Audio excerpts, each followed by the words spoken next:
My name is Delbert Lee Daisey, really. The Cigar come along in 1945, part to it.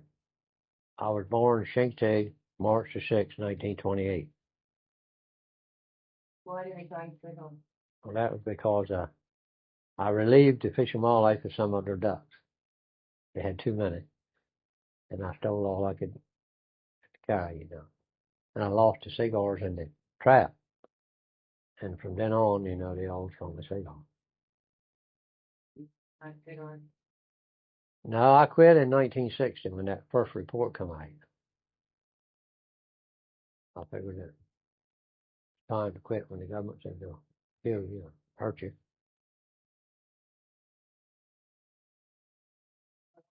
You want to tell us about when you were a young man? You were a boy. Tell us about your boy. Well, all through school I trapped in the winter, and I fished and caught clams in the summer. That's was my activity, and I went to school doing it regularly. And I trapped while I was going to school. It made me some kind of living. It was probably more money than a working man could make then, for the 1930s, late 1930s. Well, things were pretty tough then. But in the 40s, things were different. I remember first to me going down the bay in the old boats was probably 1942.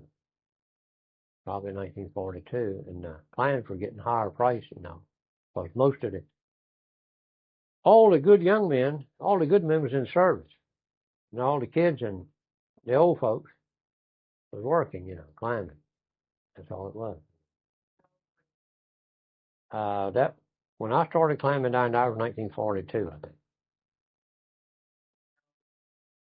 I was born 28, 230, 10 to 40. I was 12, 14 when I was going down in the marshes.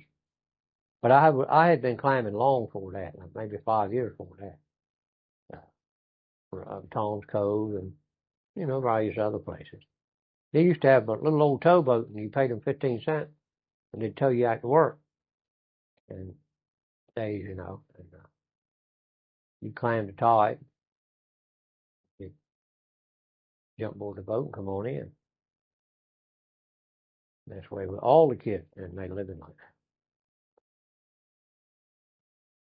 How much money did you make? Oh, not a whole lot. The things were breaks more tough. But I say I done as well as anyone, the average or more. Well, you could, clams was $2.50. I remember when they were $2.50 a thousand. And I remember when they were $20 a thousand, around $20 a thousand during the war. So you can see how it varied, But during the war, you could make good money climbing. You see, it wasn't no climbers. All of them was in the service. Like I said, nothing but kids and the real old folks. We worked mostly in Metonkin Bay. Every day you would go shore there, they'd shoot you. As soon as they get ashore there, they'd start shooting with the old big rifle, The main people on the mainland.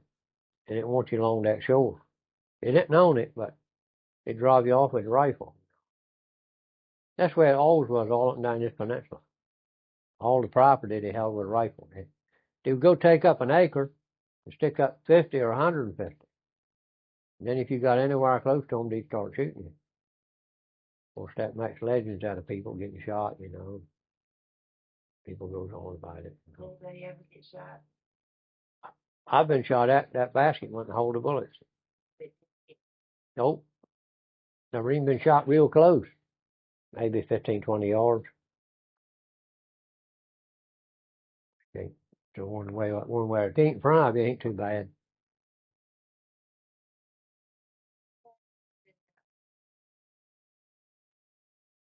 Well, what market hunting is, how you got into it. My father trapped up in the 1930s, and I would go with him to the traps, and I learned trapping from him. And when he quit, I kept on. I never stopped. I strapped as soon as I got out of high school. That's what I done for a living, 100%. From Halloween night to sometimes it's 15th of March. Most time it was over by last of February. The law would get so bad on you, you'd make it quit. And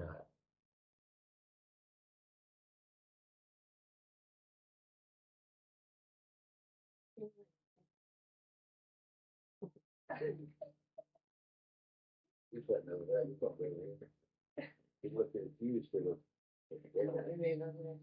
It's not. That's right. I don't understand what a market hunter was. A market hunter was anyone who went out and shot ducks and sold them for money. That was illegal. It's illegal to sell wildlife, sell wildfowl, deer or duck. And that's the only way I would never have shot him had it not been for that. Well, you couldn't afford it, I mean, the first shells I ever bought in my life was three for a dime. If you go back in the glade and kill a pair of ducks or two and you got 50 cents for them, you've done all right, But you didn't waste many shells, It was just a different day, a different time. It was right in the very beginning of everything. And then in 1945, as soon as the war was over, the outboard motor came out. Then that destroyed the whole East Coast. They give everybody access to go anywhere in a short length of time. But that was probably what destroyed the oysters, clams, fish, everything. Because everybody had one, everybody bought one. Well, you tell me the story about the night that you got the cigars on the track start right from when you. Well, my uncle. What day it was when you left and what you did. I ride my horse over on the beach on a Sunday, and see traps full of ducks. And Sunday night, I go get my friends, and we go over there and take what we wanted. It was Delbert and George and Mark, and myself, 4 of them. My Uncle Delbert, And so we just go over there and get in the trap. I got in the trap that night, run them in the catching place, and I had a sweatshirt on and had these cigars in his pocket. And they flew out in the water. And of course, we took just about all they had that night. The next morning, it was a little bit of ice. The cigars were froze fast in the ice. And John Buckaloo, he was the second refuge manager. He found them. And of course, he went to the Coast Guard station. He wanted to try to lay it on the Coast Guard board. Harry Birch was in charge of the Coast Guard then. Harry said there were 2 Porter smoked cigars down there. The boys he had were with him, Most of them from New York up that way. But anyway, he figured it out in time. And of course, that's why they named it Cigar. Martin, always went on about them cigars, Just, there's no way you get away from it. A lot of times long after that, when I'd go on the beach on a Sunday, and we'd hear him, he was refuge manager, and he was the only one on there. That old command car, you could hear him and see him coming. And I'd go hide when I see him coming. I wouldn't let him see me. I'd ride off in the bushes, And he never did say nothing to me until the day they chased me with the airplane. They chased me, and that was. I'd been shooting red breast mergander, me and George. And George had just come back from Petersburg, that reformatory. He spent 6 months there. For what? For illegal trapping ducks. And George was in his boat and I was in mine. And as we come up out the mouth canal, here come this plane. He landed in between us. He wanted to check us. Well, we couldn't stand inspection. It was a rather poor morning for hunting. And I'd only killed 1 bird. And George had a pair of them. And we couldn't stand inspection. So there was a fish net there, big old fish pine net. And we sailed around that fish pine net. He couldn't get to us, Well, that gave him time to call every game warden in the country, He had us pinned down. So he started calling game wardens, and they sent 2 boats. Sent John Buckaloo down. I can see his bald head right now.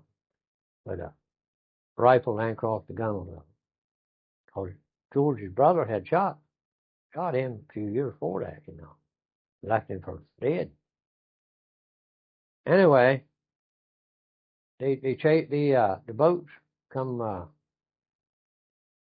wanted to get this way, and I wanted George to go for the woods down there in Black Point, south of Burton's campground. Well, George was scared to death. They got him, he'd go right back where I come from, So I said, you go for the woods, leave everything, and I'll go up channel. They'll get after me, maybe. Well, that's what they done. They couldn't take the boat, so they went after me. And I know at times he never missed my head a foot and a half of them pontoons when he'd sail over. He'd be landing on the water and take off just before he got to me and drown me nobody. And John Buckley was behind in another boat. Then Jim Williams come out of the mouth of the creek in another boat. And it was a mess now for the whole. Well, it lasted till 2 o'clock. And this started about 10 that morning. It ended, the last thing right here, this little culvert down here. The tide was down real low, and he seen he pulled up alongside of me on where the bridge is today. And I slowed down, I would slow down, and John Buckley was behind me, and pull and go around him on the other side of the plane, see. But this particular time, I went across in front of him, and he hit this oyster rock, and she went up on her nose like that. She went back, turned over. And then I went around him and started in that culvert. He knew what I was going to do, so he took off again and put that plane in that little bit of water in that culvert. Wasn't much water there. I'd say it wasn't up to your knees, and most of it was dry under his wing. And when he put it right in sideways like that, and the water, sheet of water was clean on top of the marsh. I could see him hit him and doing it, and I had to get through that going through gut. That gut you go through, to the creek. I had to go by him. So when I went under the wings, I blinded him in mud. That propeller grinded that mud up, and just blinded him in mud. And you talk about the cussing. He was putting the cussing on me like I'm telling you, he was mad. Well, I went on in and hid my decoys, my gun. I had nothing. And he had never seen me do nothing. But he took me anyway.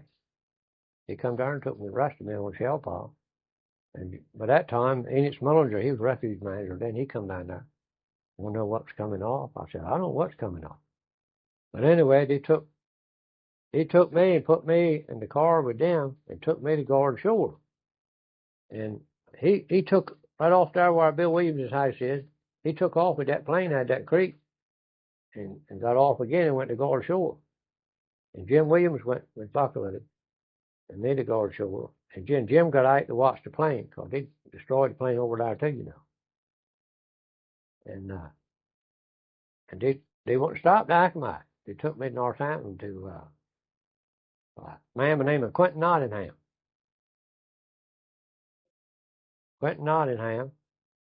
And he said, well, I had a man down here a week ago for shooting merganders. He said, I understand that's what you've been doing. That's what they told me. But they didn't see me do it. They never heard me. They had no evidence. But anyway, he said, if you'll sign this paper, we'll get it over right quick. So I don't put $14 a quart on that. Now, I said, well, hell, I ain't going to fool with them all day long. I'll give him $14 a quart and go home. Then he put $75 on it. And he talked mean to me, like he won't believe. But I gave him a check. I had to go home with it. He said, if you got the money, they'll let you go home with Mr. Buckley and Ralph Harris. And he was of the devil, Ralph Harris, big tall man, like 6'4". Anyway, we met my father. My father was working for Wilford Adams at that time. He sent a man by the name of, the one the highway's named after over here. What's the name of it? Langford. Charles Langford was on his way over there for to defend me, but it was too late. The trial was over. But anyway, I give him a stop pipe and give me a check. I give him $75 for him. And the man in Northampton County, he put the money in his pocket. But I give Dave Hall, the fish and wildlife man, the check when it come back. He's supposed to put it in the general fund. But he stuck it, he signed his name on it and cashed it, kept the money. So ain't no record of it. Yeah.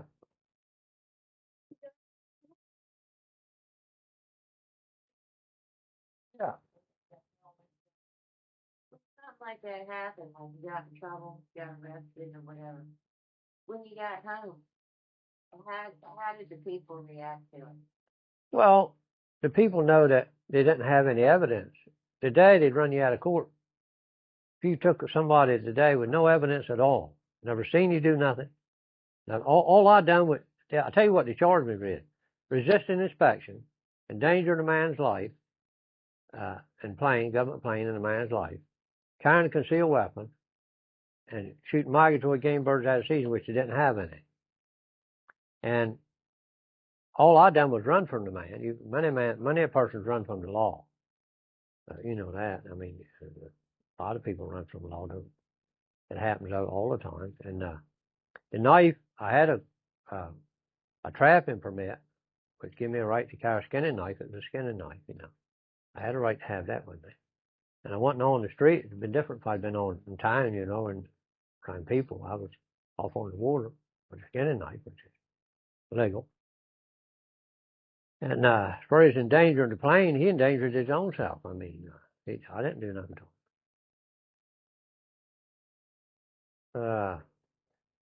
They didn't say much. There wasn't much he could do because I was going to trap ducks for as long as I wanted to anyway, the rest of my life. I was going to violate law. And even today, at one time, I thought maybe I was wrong by violating the law because of conservation. But today, I've completely turned about it now. Laws ain't made because of conservation. They're made as a fee to get money. You know what I mean? Get money. That's all. They ain't got nothing to do with conservation. The game laws ain't. If it did, you wouldn't have them on deer now. We got so many deer to have to our people to kill them. We got so many geese that everybody hates them. But if you kill one of them deer or one of them geese, right away they won't put a fine in. Now why? If you got an abundance of anything, what's wrong with it? So it's not in the interest of conservation. Well, that's the reason why I ain't got no respect for law. It just ain't. And that's the way it is.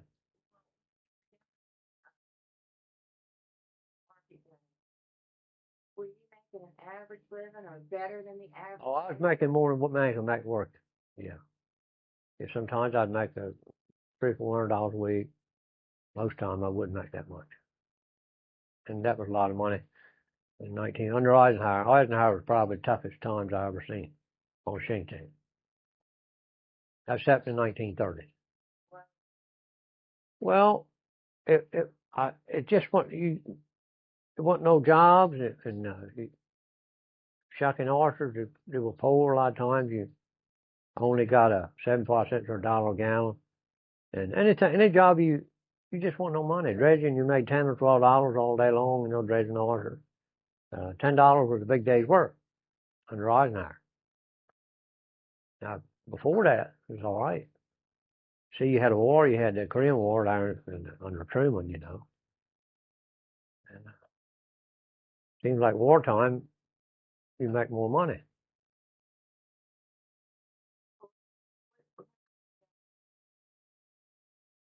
I got out of market gunning because the law said they were going to break it up.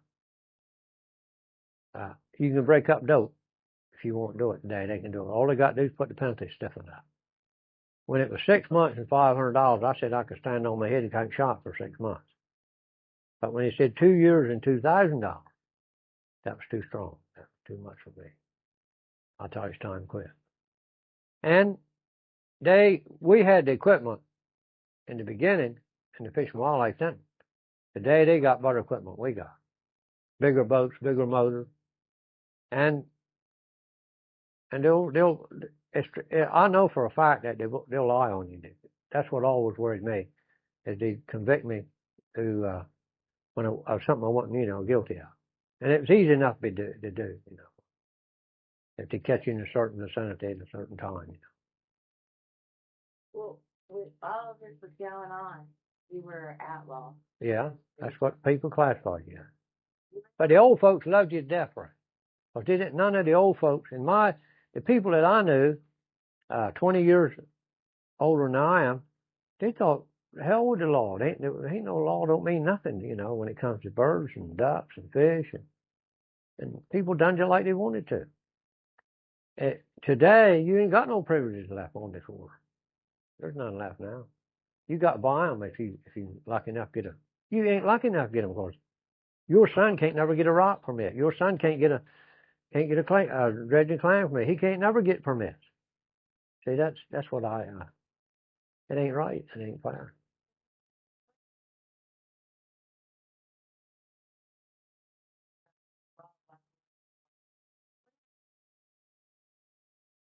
Most times he'd take red hot cigars when he catch his window down like that and thump them down and burn his seat covers. Or you'd cut his tires. Or you'd pour fan in his gasoline. Sometimes water in his gasoline. He left the 8-board motor at dock, and every time he'd go use it, he'd have to hold her up by the lower unit and drain her out before he started. He'd fill her up with water. He done everything in the world to him. People back them days didn't care. It ain't the same crowd today. They say people are tougher today. They're not. They're not as tough today as they were then. Of course, I tell you what I done. Personally, I didn't do things like that to them. I just stayed away from them. You know what I mean? I avoided them. I figured they didn't see me, they didn't know nothing about me. They're citizens. I mean, them days they shoot you. They shoot you just as soon as you seen you somewhere. I mean, shoot at you, or they would, they stole a lot of stuff. They steal anything, you know, want nailed down. Today they're planting clams by the millions, and I know you're telling nobody doing it. Eugene, them days they won't last you 5 minutes. It's just different class of people. Good times make people a little better. Bad times make people tough.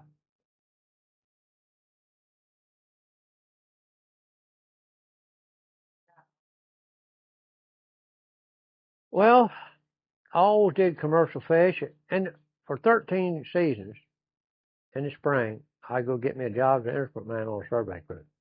13 times, different times. And I'd work like 3 months. And the job would be over most time, layout work, you know. And then I'd go back to fishing. In other words, if you're versatile enough, you can go from one job to the other and get the most out of you know what's available to you. So I say if I had a secret, it was being versatile. From one thing to the other. Well, before we go away and move out of the market center, ornament, like if you know of anything, any story or any event that you want to tell me about? No, the only thing I could say, the last time I really went oyster was that year you had Hazel. I think it was 1952, 54. I'm not sure, but I know that that year I had the biggest scow that Bill Birch had tied out there to stake. Everybody left her there, so I had to take her. I had no choice. She carried 150 bushel, but I catched her twice loaded. They said she had 135 bushel. They lumped her 135 bushel with oysters. They ain't 135 bushel between here and Bay Bridge Tunnel. A good oyster. These were big as feet.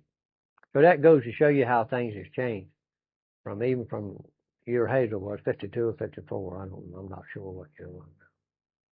Just that you think the scarcity of the seafood changed the dynamics of the island as far as occupation? Oh yeah, definitely. When seafood went, tourists come. They had to. It was seafood and chicken business. And when the chicken business went, and the seafood and the tourists.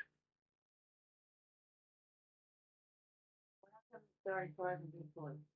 Well, I was hitting and missing then. You know what I mean. All through it, I was hitting and missing, but it wasn't nothing to it, Bernice. You couldn't get but $1, $1.50, and people didn't want decoys. Even today, a lot of people ain't able to sell decoys. Even today.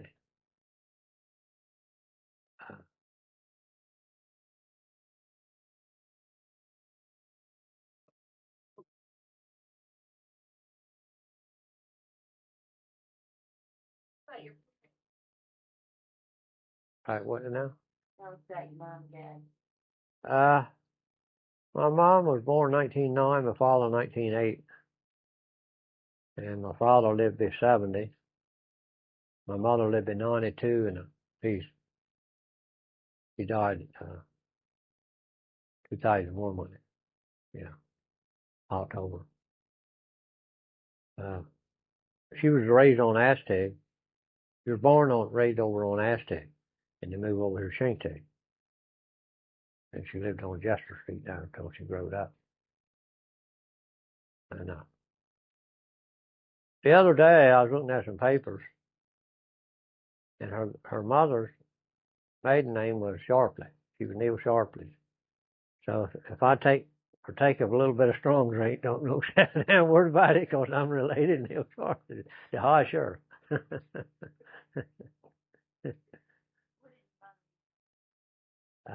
My mother, she raised chickens, and she raised chickens for years, and then she worked shirt factory, and she worked all her life practically, and she sold decoys from 1969 till she died for her belief, from her younger brother. She took care of the business, stand for him.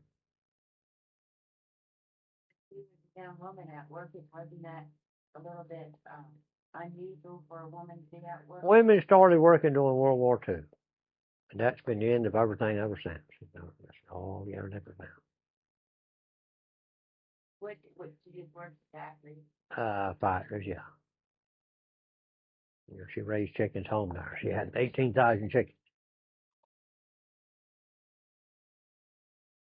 My dad, he was a waterman. Then he was short business, and he was he run shucking houses for Savage and Mears for years. He got 25% of that, I think, of Savage and Mears. And he worked for Red Stubbs in his last years. He run Red Stubbs business for him, and he run the Orville Crated business for Orville McCraden. In other words, he was in shucking business. Opening oysters, packing them, and shipping.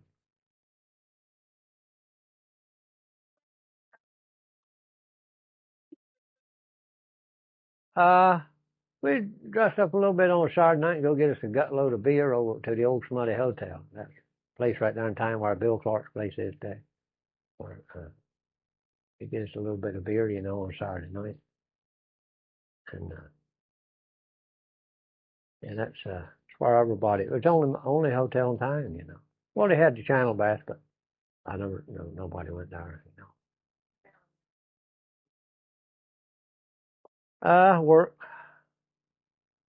Mm-hmm. I don't remember having a lot of fun like the young kids did today play around. I don't know.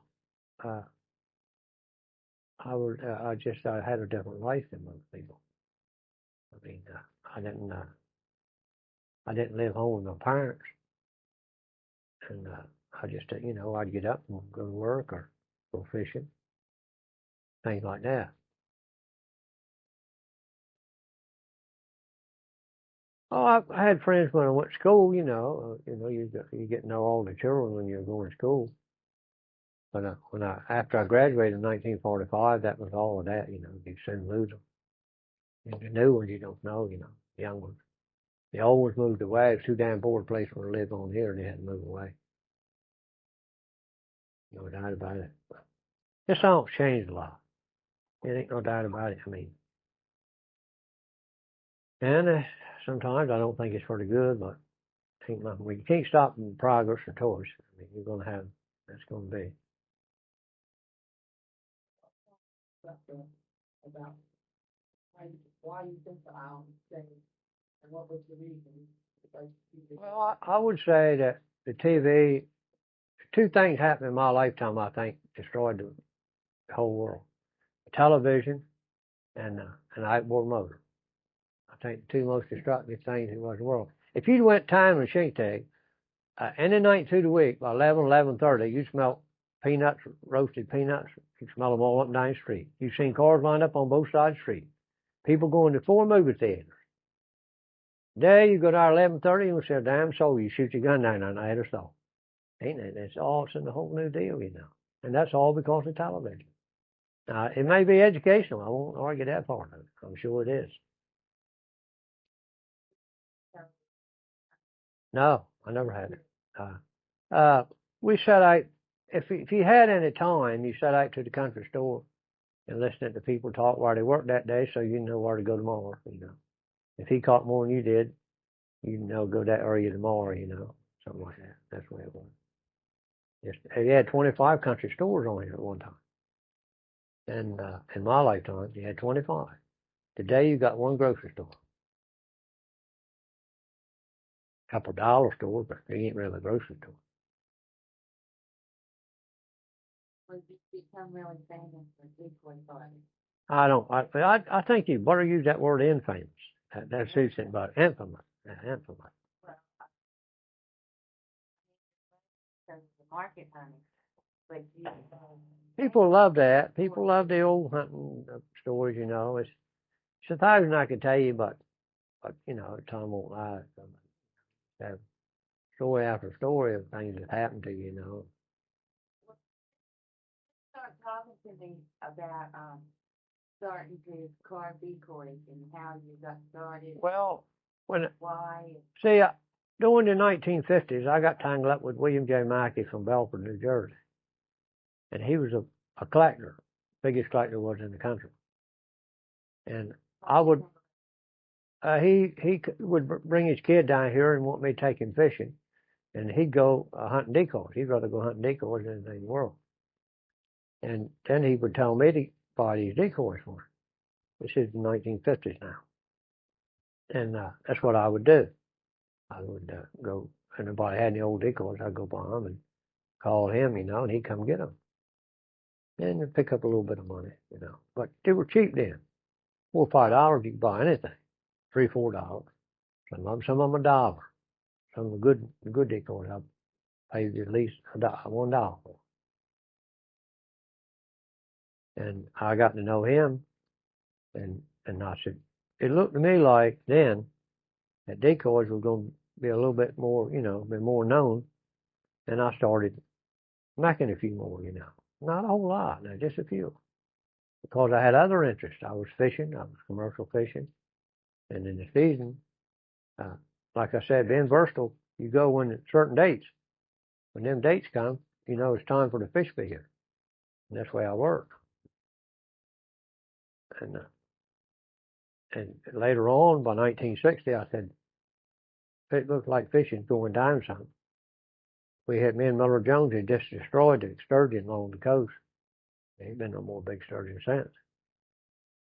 I catch I catch size 11 a day, big ones. One of them had 87 pounds of caviar in it. I got 87 pounds of caviar in one fish. And that next year or two, I quit. I told Miller, I said, Miller, looks like we got sturgeon, and I'm tired of it, and I'm going to make decoys full time.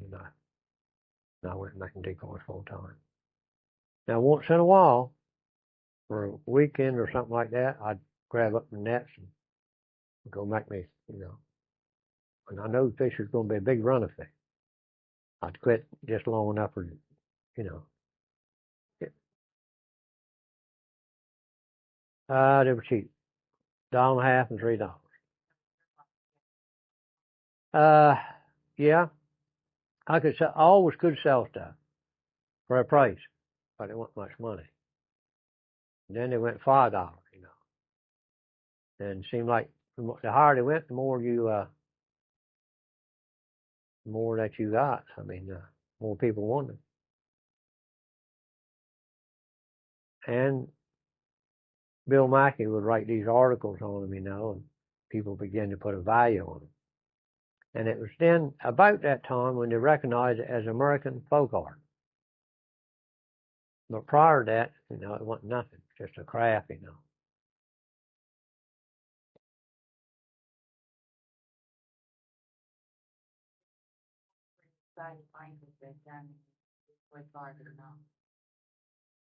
Would you change anything about your life? Do you think you did just about the way? Yeah, I wouldn't get married the first time or the second time.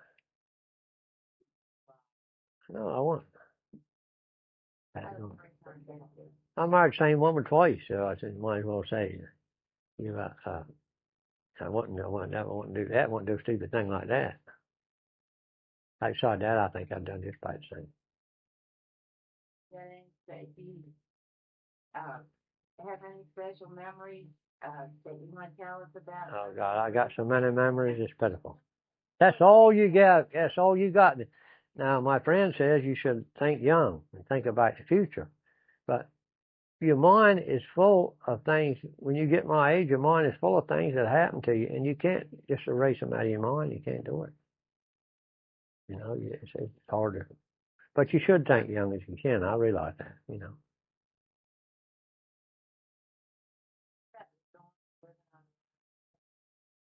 Yeah. I remember the 33, and I remember Earl Bud, you know, his boy's father, you know, Bud Boy's father. Gene, you know him. Louis Earl, I think his name is. I remember him and Vernon McGee polling around Aunt Bertie's house on a board, on a big long board, you know, and Uncle Jim Daisey's cried going up road in a boat. It was about, well, it's only waist deep on Ridge Road going up towards Clary. Clary lived up there, you know, a camper's ranch. That was 1933. And then in 62, I participated in that one very much. Well, Lucy and I went over Pony Pines that night and sat down and drank us a beer. And I looked at her. I said, Lucy, something's wrong. She said, what do you mean? I said, the tide is all in that marsh right now, and it's low tide. It's supposed to be low tide. I said, it can't be fouled up this bad. I said, we better get the hell out of here and go home and let me look at my boat. Before we got around this song, right down in front of where that purple house is, School Street, Michael School Street, the tide was coming up on the sidewalk. She got out and went down School Street in the truck. And I walked on up there to old man Elmer's, and I had 60 or 70 branch stools laying on the dock.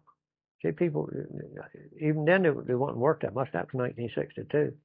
Today, they were our Hudsons too, every one of them. Today, they wouldn't last 5 minutes. You sat there and down there and turn your back. Anyway, when I come home, I bring the boat to right on up that street there where we got Watson's Motel.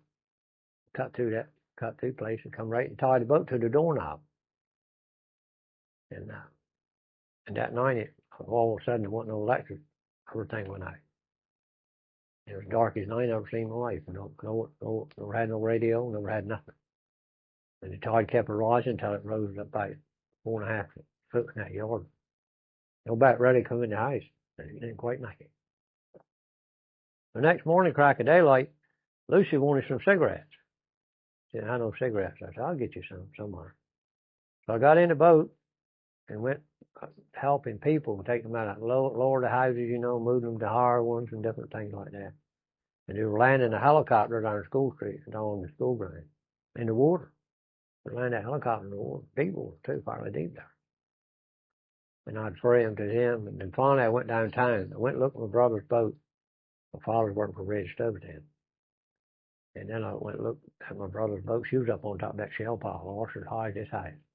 Looked at me like, well, now she got that, but that's where she was. Anyway,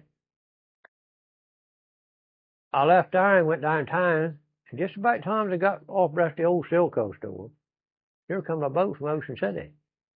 And I right in the broadside of her, and knocked the whole damn side of that Silco store, right? And these old big Lunan basins was about this big. There was 2-3 bundles of them.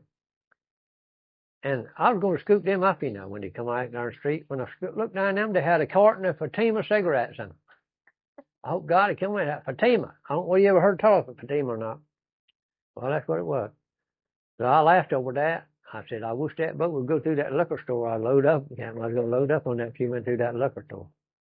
But anyway, I carried Lucy home the cigarettes in the Lunan basins. And I come back down to the old Smutty Hotel, and the chief of police was there, Ebry, and me and Ebry pretty close anyway, you know. He said, Cigar, I want you to do me a favor. I said, what you want? He said, I want you to carry this 5-gallon of gas down to notorious father. You know, he lived down on Elmerlund's, down there on that BB, just 2-3 houses down in there somewhere. So I had a job to get down there, but there's plenty of water, but there's so many logs in the road and so many boats. I had to take my way through them, you know, and I sailed all the way down there and delivered the gas. In the meantime, I come back up this side, went across Beavis Field. All them trailers been washed away if it ever happened again. I bet it was 7, 8 feet of water in that field while them trailers in. Anyway, I come up this back side and I headed right straight for where the graveyard is, you know. And I couldn't get over that road. That was dry right there, dry place. There wasn't nobody there to help me. So I went down the graveyard, went behind it, and come back by Amaron. You know where Amaron lives? When I went to by the Baptist church, they were standing on them steps with their boots rolled up. Tide was the height of the Baptist church. I went on in School Street again and kept the boat in the yard all that night. And the next day I worked it back down to the water. It looked like it was receding a little bit, you know. And then it stayed high for a week or so. And the daddy thought he was going to do it again, you know. Just wouldn't go away. But that was the worst one I ever seen, was 62. We're ready for one now. This time. 33, 62. And already, of course, I've been predicting it every year and never had it.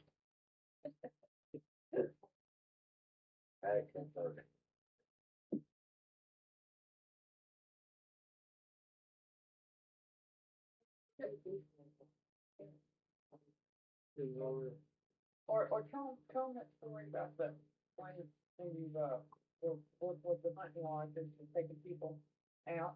Yeah. Then both order went out. One night I was guiding down here to the club and I would have to get up early that morning by 1 o'clock and go fish my traps and be back down to the club to take my men a hunting. And I got right off Rest 4 miles, I went up in them guts and I got 80 black ducks. I put them 15 in a bag, or about 15 in a bag. And when I come back out 4 miles, the drive shaft broke. Well, I've tracked her all the way up that marsh in a snowstorm, like right dry powdery snowstorm. I tried to get paddle across the old route, but I couldn't get across there. I don't know what I was trying to do, you know, but just try and get closer to home, you know. So it got real cold, bitter cold, like you wouldn't believe, blowing a gale, tide all over the land, snowing. But the moon was shining. Ain't you seen the moon? It was light.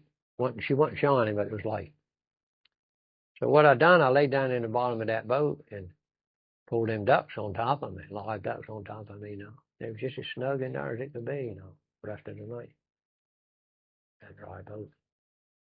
And I always, when I was trapping ducks, I'd always have warm feet and legs.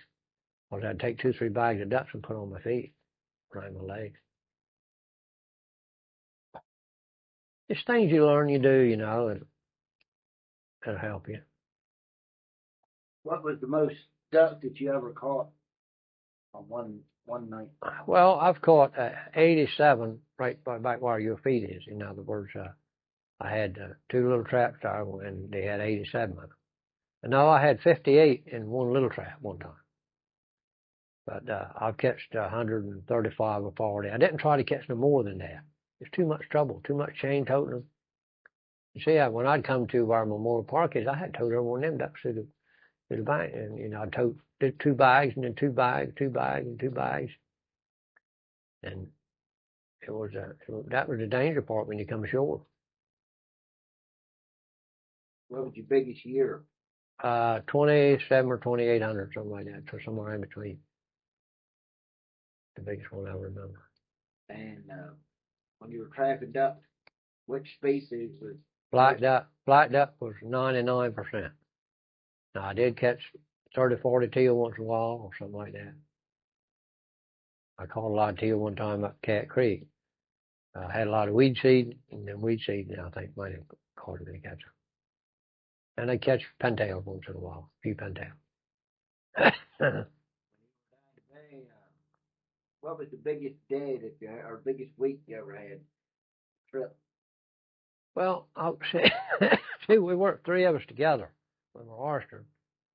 So we'd load 500 bushel monitor, and we had 3 big skies. Sometimes we'd put some on deck, 100 bushel on deck, and put a certain amount, 20, 40, 50 bushel in them skies, and tow them home like that. So we'd catch 700-800 bushel, a brush, what they call brush, small stuff. But it was big, a lot of it was big orchard.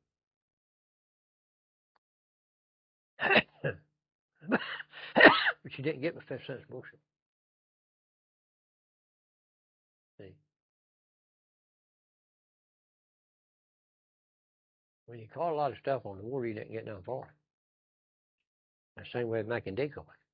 If you made a lot of decoys, you didn't get no money for them. Now you get some money for them, you just don't make that money,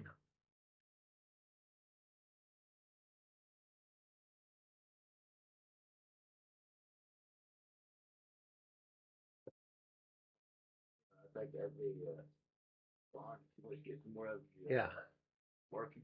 Yeah. You don't mind. Yeah, okay. Sure you don't wanna, just put on that, your leather apron for looks. No, Good on you, man. this is where I am summertime. This is where I am summertime, short sleeve shirt. I never wore an apron in my life in summertime. Well, I never wore one until I bought that one anyway, to tell you the truth.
My hands are fine. I mean, you look like you've been walking on them, but the But I don't have no soreness in them or nothing. And it's funny, my brother, his hands won't take it. They don't bother mine at all. Never had it. Don't bother me.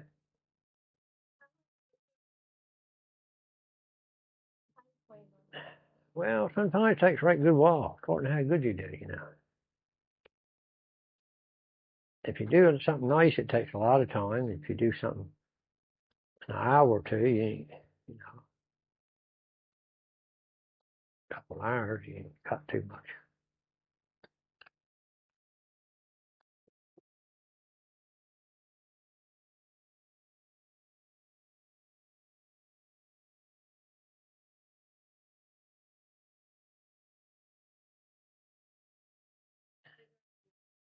Thanks for prosperity. You always got something to say, so if you want to lay a little something on. No, ain't much I can say, really. I mean, I just hope, you know, I don't know what'll happen in the future around here, but I guess ain't no end to it, is it? I mean, they can keep building and keep, I don't know.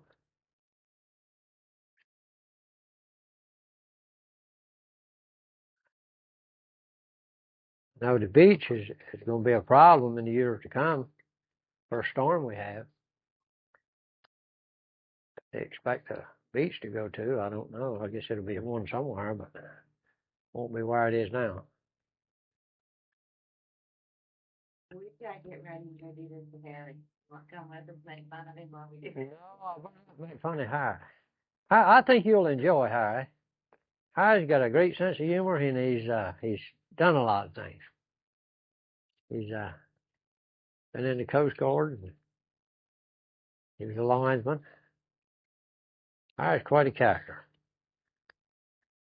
You'll enjoy Harry.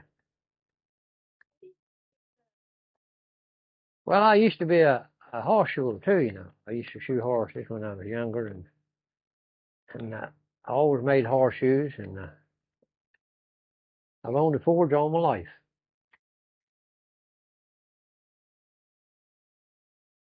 I can do little jobs on it, little things, not nothing great, but cause I don't want to get too much into that, because I don't see much in it. For hard work.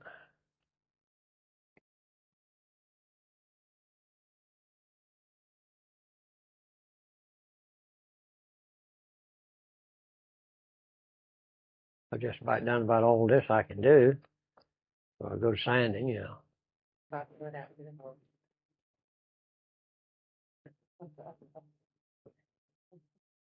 Nancy will part you. He eats up every minute of it.